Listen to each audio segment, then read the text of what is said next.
Thanks for checking out our video. Feel free to join our free weekly newsletter called Pop Culture Annotated, and also join our Discord server to talk with us and others that share your fandom in pop culture entertainment. Links in the description.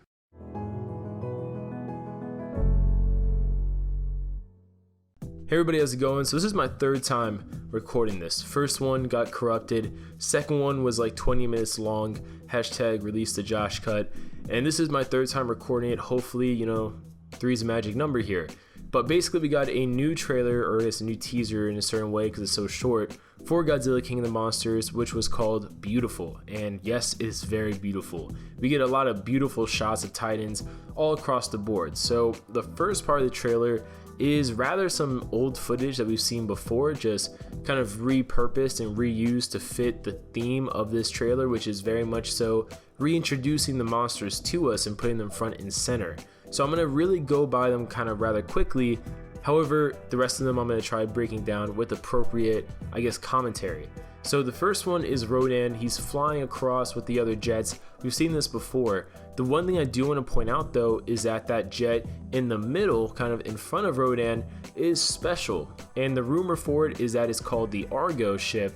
And a lot of people think in this scene, Rodan's being basically baited by the Argo ship to go towards Ghidorah, with the hopes, presumably, that Rodan and Ghidorah will fight, and probably they want Rodan to win.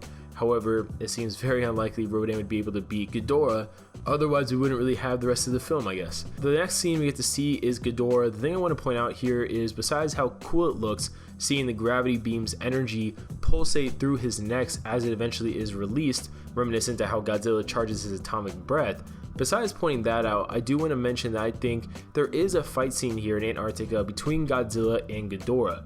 We see a bit later in the trailer that kind of teases that actually comes true, but I'm just really thinking about it, and besides fighting Godzilla potentially in this moment, I don't see why he would have to charge all 3 necks worth of gravity beams. That just seems unnecessary to me, unless he's fighting another foe on a power level such as Godzilla's. Now, getting on to the next one, we get to see Mothra. The thing to point out here isn't necessarily this still shot, but more so if you watch the trailer at this part, which is around 5 seconds, you get to hear Mothra's roar, Mothra's screech if you will, and it is beautiful. Mothra is one of those characters I think is going to be a sleeper with a lot of fans. I think when people leave theaters going into it, they're going to at first think, yes, Rodan, Ghidorah, those are the characters, the Titans that I'm most going to really like to see and most enjoy. But I think leaving the theater, the kind of sleeper hit with a lot of people is going to be Mothra. Even for myself, a character I didn't think I would be super, excited to see was Mothra. And now that we've seen more and more and more of Mothra, I can't wait to see her in theaters. Now, getting to the next part, we get to see the Mountain Kaiju,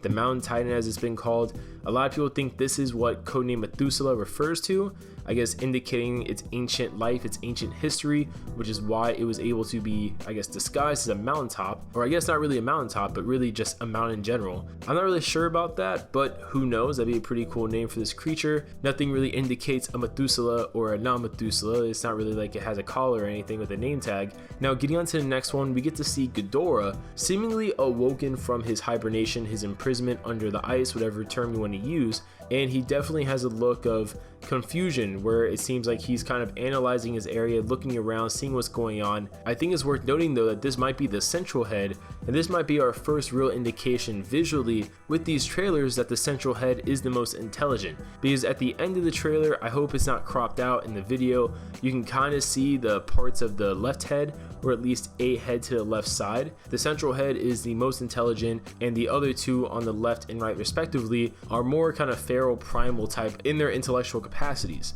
Now, moving on past this, we get to see Dunkin' Donuts in all of its glory, and also Fenway, which is in Boston, seemingly confirming to all those people that weren't sure yet where the final scene would take place that yes, the final battle is in Fenway, which is in Boston. And for those who have been to Boston, every block has a Dunkin' Donuts. So if this one's destroyed, I'm sure all the characters can still get Dunkin' Donuts. Hopefully they don't do like a jokey thing with that. I think that kind of not really fit the tone of the movie so far based on what we've seen.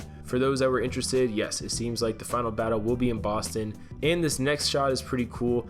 Not much to comment on it, I just really thought it was a nice look at Ghidorah's eyes as he looks through a window and seemingly looks at Madison Russell, played by Millie Bobby Brown. Now getting on past that, we get to see the Titan in the oil rig sequence. We still don't know that much about this Titan, and moving on past that, we get to see Ghidorah on a volcano. My theory personally for this moment is that Ghidorah is perched on this volcano after defeating Rodan, and the reason why is because we've seen before in trailers when Rodan seemingly awakes, the volcano erupts, which would explain why this volcano looks so active at the moment. And I think Ghidorah just defeated Rodan, and now he's kind of marking his territory on top of Rodan's territory and giving a celebratory roar into the skies, which is why all three heads are seemingly pointing up with the wings spread out, seemingly as motion or like a symbolism of how powerful, like how big I am, things like that, which animals traditionally will do in the wild.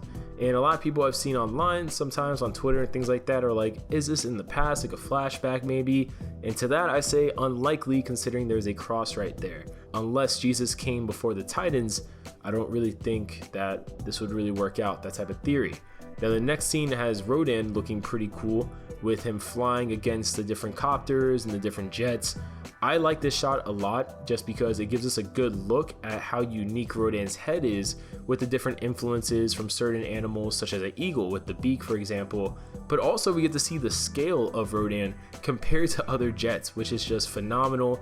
And I just want to tip my hat to all the producers, all the creative designers, the creature designers, the special effects people behind Godzilla King of the Monsters, because their reverence with designing these different monsters has been outstanding. And moving on past this, we get to see actually a still from a fight between Mothra and Ghidorah. Now to me personally, this is awesome. We also get to see that Mothra's wings have the reddish look to it, even though it does look like there's a little blue there. So I'm not sure if maybe Mothra has a kind of peaceful mode with the blue and the god rays, and maybe a more kind of battle oriented mode where things kind of, like stuff gets serious here with Mothra, and she has more of the red wings. Now there's been also postings about Mothra just simply having the reddish color by default, but I just thought it was interesting to maybe throw that out there, that speculation, see what people think. But yeah, I wasn't sure if we would even get a Mothra versus Ghidorah battle, so the fact that we are getting that is pretty dope. Also potential spoilerish, I don't know if Mothra would survive a battle with Ghidorah, so that has yet to be seen, but yeah, this is awesome. I'm happy we're getting to see, the most of all these characters being in the film. Now the next shot we get to see Kyle Chandler, who is a lot of people probably familiar with Friday Night Lights. He was in there as the coach. This is a really interesting, not because of the shot, but because of the dialogue in this moment where they seemingly refer to Monarch being against Godzilla initially, and now maybe they should work for Godzilla, or at least with Godzilla. So that's unfortunate. And also I wouldn't be surprised if maybe they awaken Ghidorah. Now they don't really tell us why they've awakened Ghidorah yet, officially at least, but just to throw the speculation out there, I wouldn't be surprised if they do that because they want to maybe give competition to Godzilla, or maybe with the Orca device that we now know more about, maybe they think they can control this new creature, which ends up being Ghidorah, the Monster Zero, to fight Godzilla. I don't really know if that has any tangible truth to it. I'm just throwing it out there based on this dialogue. And transitioning past that, we get a cool fight sequence, kind of spoilerific, of Ghidorah versus Rodan, and this is a nice air battle. I've touched upon it before, but I am really looking forward to this out of all the battles for sure, because I don't know how many aerial battles we would get. And that was a comment I made way back in a different video, because I didn't know if we would get a Mothra versus Ghidorah.